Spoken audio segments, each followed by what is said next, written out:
सदस्य राजेन्द्र प्रसाद लिङदेन, समय 4 मिनेट। सम्माननीय सभामुख महोदय, म सबभन्दा पहिले चैत 15 गते भएको घटनाप्रति दुःख व्यक्त गर्दछु र त्यो शहादत प्राप्त गर्ने पत्रकार सुरेश रजक र सबिन महर्जनप्रति श्रद्धाञ्जली व्यक्त गर्दछु र उहाँहरूलाई शहीद घोषणा गरियोस् भन्ने माग गर्न चाहन्छु। सभामुख महोदय, यहाँ मैले जवाफ दिनको लागि त मसँग समय छैन, तर मेरा मित्रहरूलाई मैले एकमुष्ट के भन्न चाहन्छु भने अब कथाले, शब्द जालले अहिलेको पुस्ता मान्नेवाला छैन। तपाईको मिथ्याङ्कले, मिथ्या इतिहासले अब मान्छे पत्याउनेवाला छैन।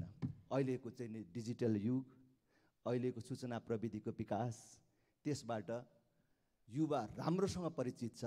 तपाईले राजा किन हटाउन खोज्नु भएको रहेछ? राजा हटाएपछि नारायण हिटीमा तुरुन्तै व्यापार गर्न कसले खोज्यो? हैन, के को लागि तपाईले राजा हटाउनु भएको रहेछ त्यो युवा पुस्ताले हेरिराखेको छ। तपाई राजा हटाएर देशमा लोकतन्त्रको नाममा, गणतन्त्रको नाममा कुन प्रकारको लुटतन्त्र मचाउन खोजिराख्नु भएको छ र मचाइराख्नु भएको छ हेरिराखेको छ।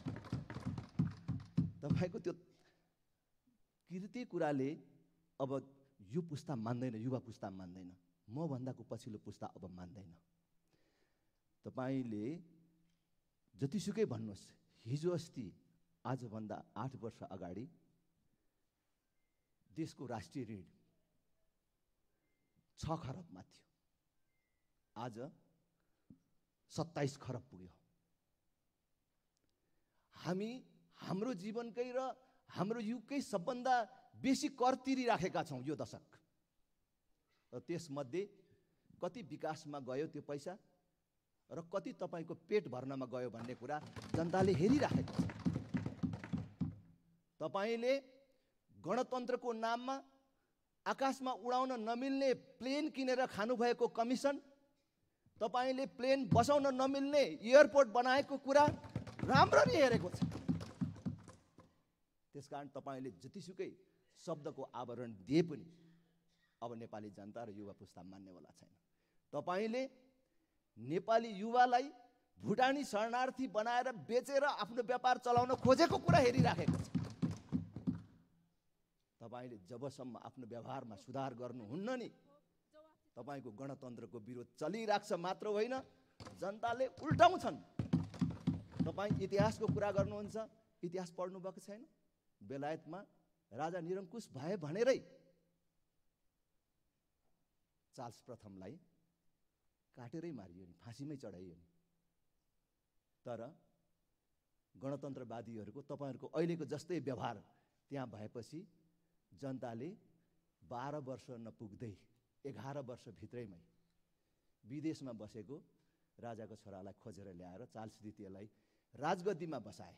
मात्र होइन नि, गणतन्त्रको नायक हुँ भन्ने क्रमवेललाई त्यसबेला मरिसकेका थिए, 1658 मै मरिसकेका थिए। 1660 जनताले च्यानबाट खोतलेर निकालेर उसको अस्थि पञ्जरलाई फाँसीमा चढाए। त्यसकारणले जनताले चाह्यो भने यो गणतन्त्र जान्छ। त्यसकारण जनताको शक्तिलाई, युवाको शक्तिलाई तपाईले नहुच्याउनुहोस्। अस्तिको चैत 15 गते आन्दोलनकारीले मात्रै ज्यादती गरेको हो?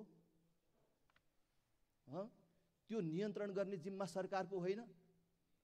तपाई कांग्रेस एमाले भन्नेहरू आज यो सत्तामा भजन कीर्तन गाउँदै, मादल बजाउँदै आइपुगेको हो?